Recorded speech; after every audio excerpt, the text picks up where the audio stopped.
Selamat pagi buat anak-anak ibu semuanya. Hari ini kita belajar ilmu pengetahuan alam dari tema 2, persatuan dalam perbedaan. Subtema 1, rukun dalam perbedaan.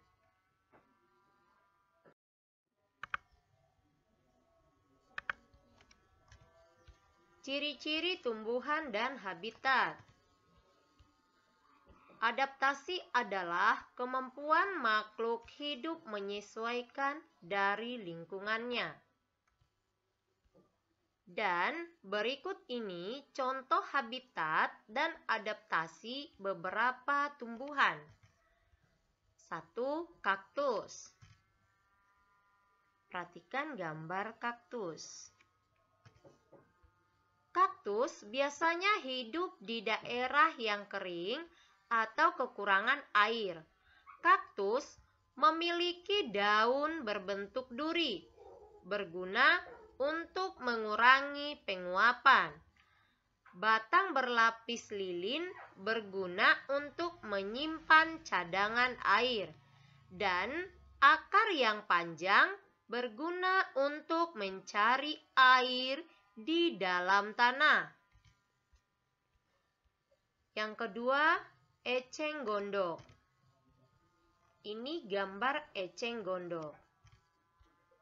Eceng gondok hidup di perairan dengan ciri-ciri memiliki batang yang menggembung, berguna untuk membantu mengapung. Akar yang lebat berguna untuk keseimbangan agar tidak terbalik saat tertiup angin.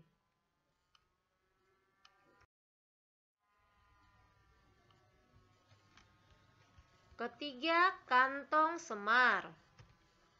Ini gambar tumbuhan kantong semar.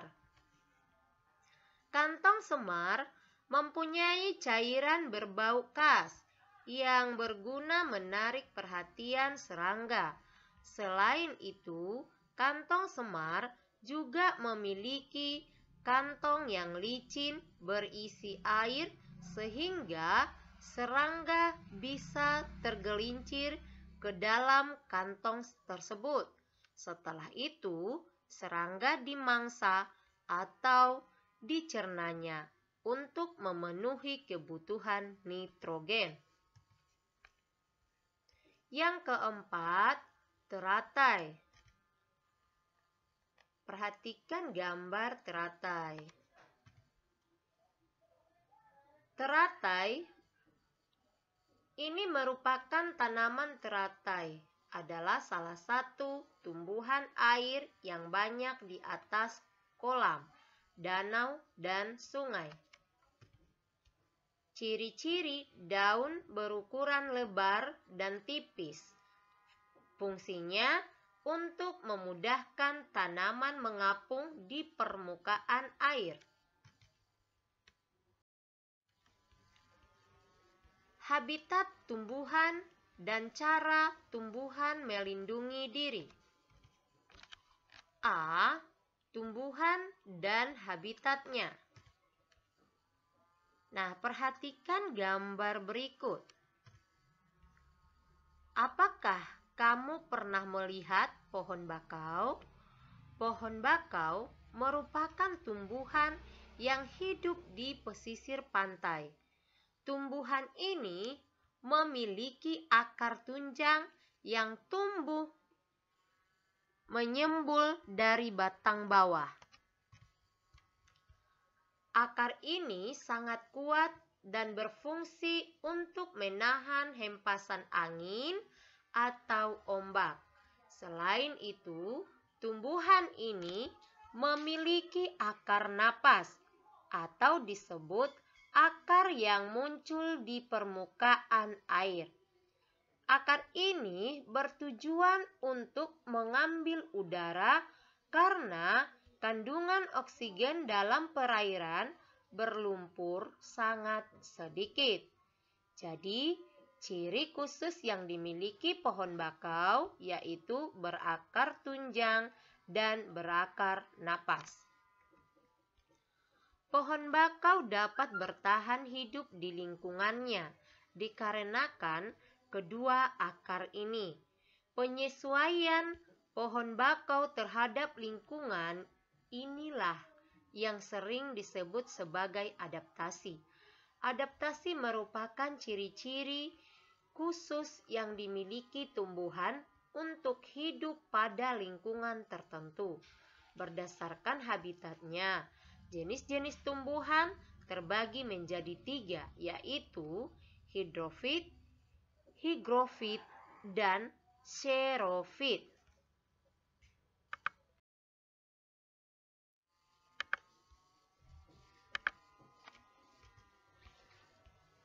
Satu, hidrofit.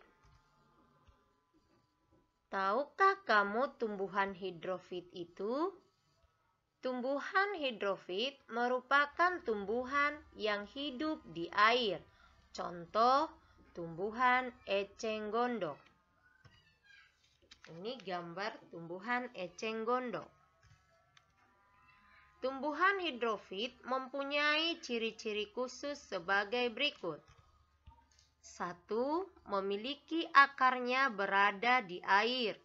2. Memiliki rongga udara dalam batang atau tangkai daun. 3. Daunnya muncul ke permukaan air. 2. Higrofit. Ini gambar contoh tumbuhan higrofit. Tahukah kamu tumbuhan higrofit itu? Tumbuhan higrofit merupakan tumbuhan yang hidup di tempat yang lembab. Contoh, tumbuhan paku-pakuan.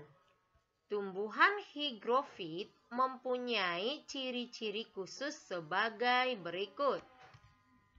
1. Memiliki akar, batang, dan daun. 2.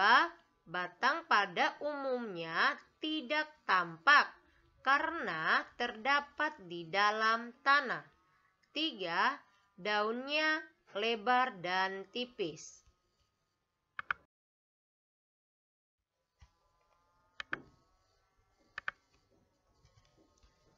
3. Xerofit. Tahukah kamu tumbuhan xerofit itu? Tumbuhan xerofit merupakan tumbuhan yang hidup di daerah kering. Contohnya, tumbuhan kaktus. Ini gambar tumbuhan kaktus. Tumbuhan xerofit mempunyai ciri-ciri khusus sebagai berikut. 1.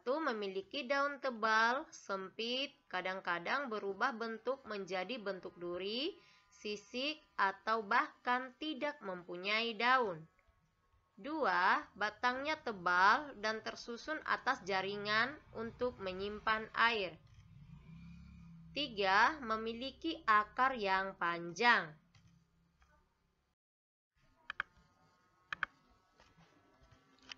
B. Cara tumbuhan dan melindungi diri. Ayo amati baik-baik gambar tumbuhan di samping. Tumbuhan ini adalah tumbuhan bambu. Tumbuhan bambu berakar serabut. Batangnya bulat berongga, beruas, keras, dan tinggi, antara 10-20 meter.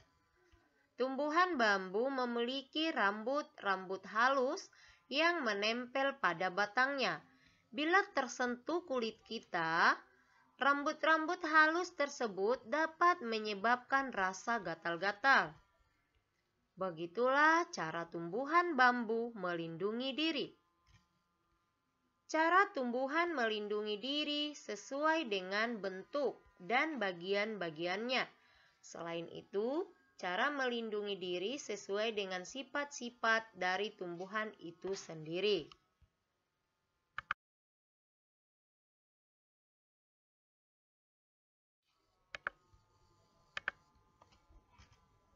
Lalu, bagaimana cara tumbuhan lainnya melindungi diri?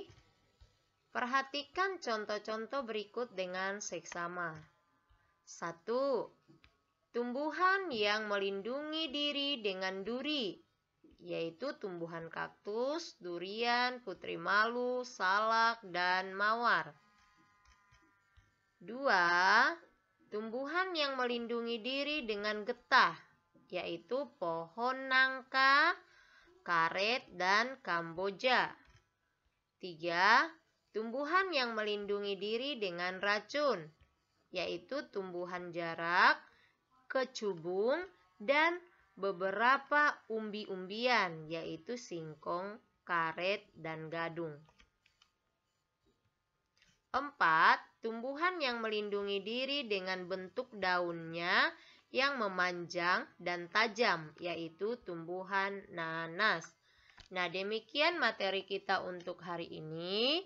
Ibu harap materi yang kita pelajari hari ini dicatat di buku catatan. Setelah anak-anak ibu mencatat, baru kita mengerjakan latihan dari buku LKS tema 2, subtema 1, halaman 29, bagian 2. Nomor 1, 3, 4, 6, dan 10. Tuliskan soalnya, baru langsung jawab. Contohnya nomor 1 tulis soal, di bawahnya jawaban. Ya, nomor 2 juga contoh tulis soalnya, baru bawahnya jawaban. Nah, seperti itu selanjutnya biar lebih rapi. Ibu harap tulisannya dirapikan biar bisa ibu baca. Ya, buat anak-anak ibu ya. Nah, buat anak ibu, terima kasih. Belajar yang lebih semangat ya. Tuhan Yesus memberkati. Amin.